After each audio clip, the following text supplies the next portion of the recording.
Hey, Assalamu alaikum. Welcome to Cooking with Aishah.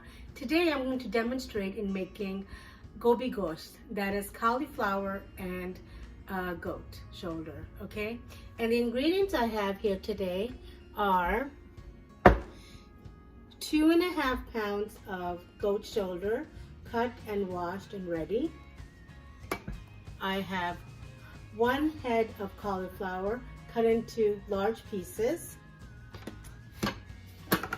I have 1 large onion chopped. I have 2 teaspoons of salt, 2 teaspoons of ground coriander, 1 teaspoon of turmeric, 1.5 teaspoon of ground red chilies, 2 teaspoons of cumin seeds, 2 tablespoons of garlic and ginger paste, and 2 tablespoons of red pepper paste. So we're going to begin the process of cooking Gobi Ghosht. Is we are going to brown the onions and we are going to sear the meat. Okay, so I have my instant pot here and I'm going to begin in browning the onions. After we have browned the onions, then we're going to add the meat and sear the meat until it's all the pinkness is gone, and then we can add the garlic and ginger paste. So let's begin. Okay, so I'm ready to add the oil, and then I will proceed in adding the onions, okay? This will be about 1 cup of oil, okay? All right, so my oil is ready. I'm going to add the onions.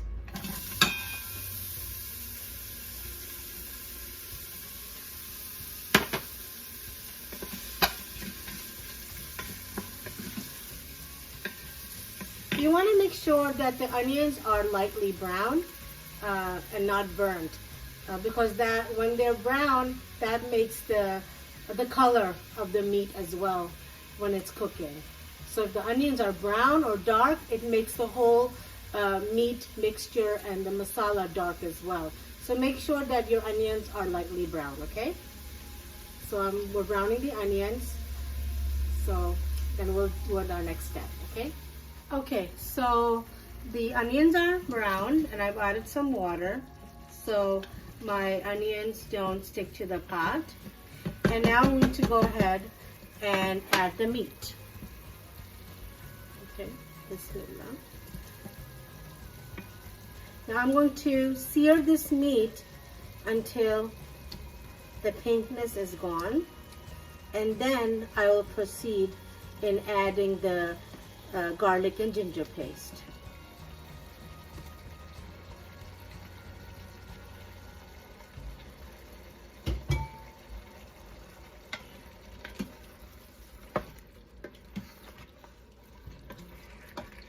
And again, this is again on saute mode. And now I'm ready to add the garlic and ginger paste.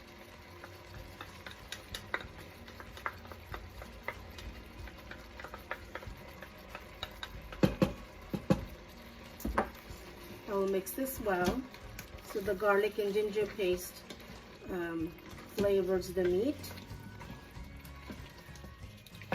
Give it a minute, and then at this time I will start adding the spices. Okay, so now as you can see, the mixture of the garlic and ginger paste and the onions are well mixed together. Now I will add my spices. I have my salt. I have my ground red pepper. I have my coriander. I have my turmeric. I have my cumin seeds.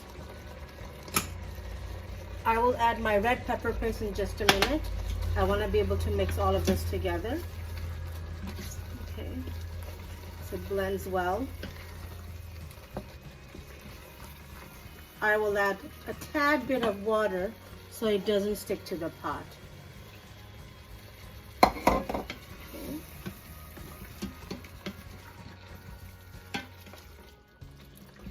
Okay.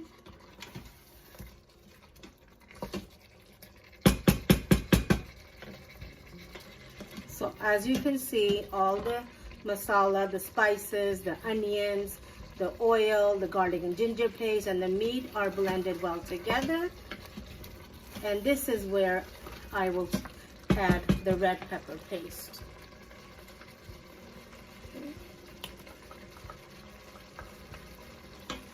Mix well again. Okay.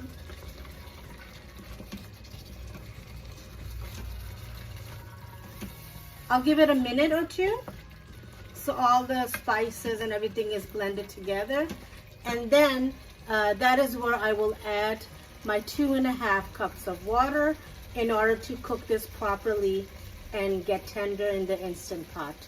So I will do that just now then. Now it's time to add the 2.5 cups of water.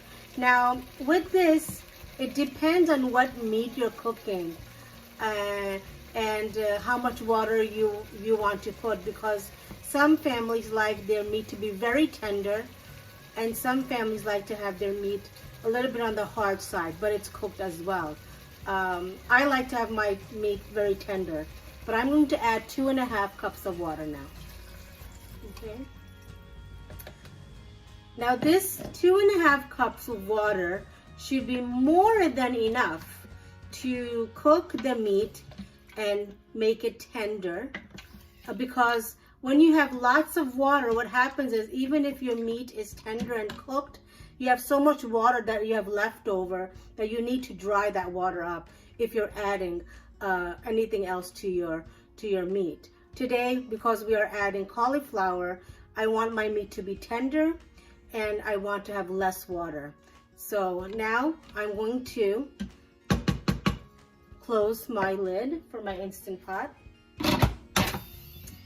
Okay, and I'm going to turn it towards meat and stew. Okay, meat and stew right here, and I'm going to do it for 30 minutes. Okay, so then we will come back in 30 minutes and we will check on the meat then. Okay, see you soon. Okay, so I've turned on my Instant Pot to meat and stew, and I've put it on for 30 minutes. I've already added my 2.5 cups of water, and then we will come back in 30 minutes to check on the meat.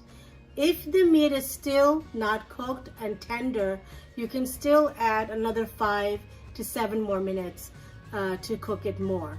And then afterwards, we will go ahead and cook the mixture together to make sure that there's not a lot of water in it, because again, remember, we're going to be adding our cauliflower to the meat. Okay, another thing I want to mention is sometimes when you have a lot of water and your meat is tender and cooked, you can always take out the meat from your Instant Pot, put it aside in the bowl, and you can dry up your water that way as well. And also, for the matter of adding your cauliflower, when you have too much water, you don't want to add the cauliflower right away, because you're not making it to a soupy salan or a soupy curry. It's dry curry, so that you are going to make the dish. So if you feel the water is too much, take out the meat, dry up the water, and then you can put in your cauliflower, cook that, and then at the end, the last step is when you can add your meat afterwards. So I will let you know what we're going to do in 30 minutes. See you soon. Okay, so 30 minutes are done. Let's go ahead and take this out. I pressure released it myself, and I'm going to go ahead and check out the meat. So we did it for 30 minutes, and as you can see, I'll use my knife, it's ready. But I still have quite a bit of water, so what I'm going to end up doing is I'm going to take out my meat, because my meat is ready. I don't want my meat to cook anymore, and so I'm going to take out the meat and put it in this bowl over here. Okay. It's better to have a little bit more water than no water or less water, because you don't want your IP to burn as well, or the masala to burn.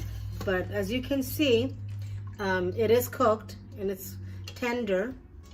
And what I will do is, after I'm taking out the meat, and I will go ahead and turn my Instant Pot on again onto saute mode, and I will cook this water mixture for about three minutes. Okay,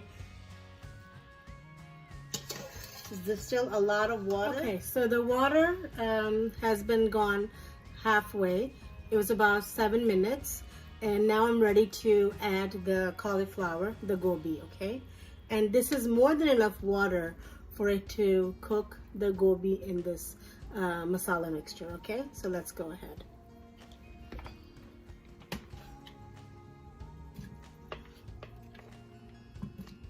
When normally you cook cauliflower, you don't add water because it doesn't need that much water to cook in.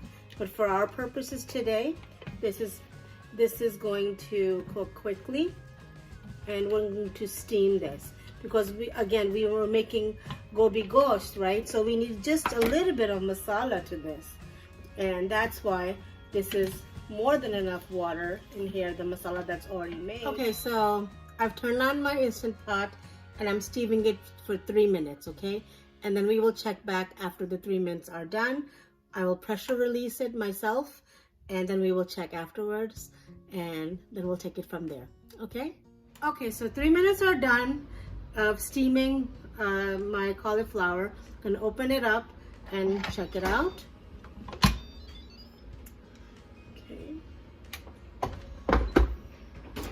As you can see, this is ready and cooked well. And now I'm going to go ahead and add my meat to this. Okay.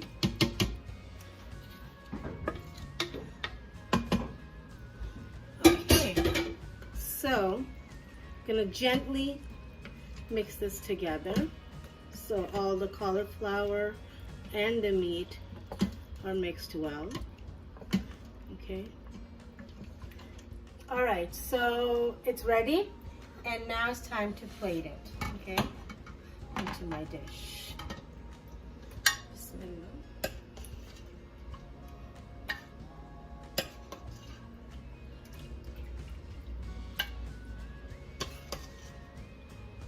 This is gonna go well with my chicken pilau today that I'm making.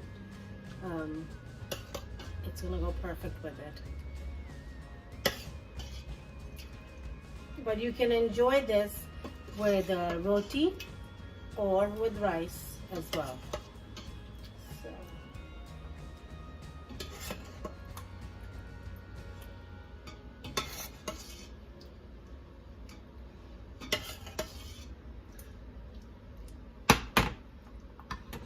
Okay, so I'm going to garnish this with cilantro. Remember, I had frozen cilantro, so we'll use that.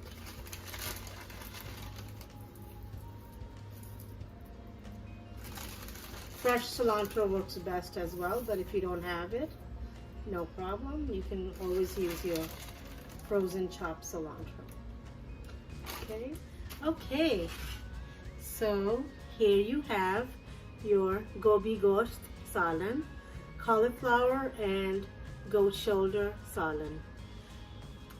So our next thing that I'm going to do is go ahead and finish up making the chicken pilau. Okay, see you soon.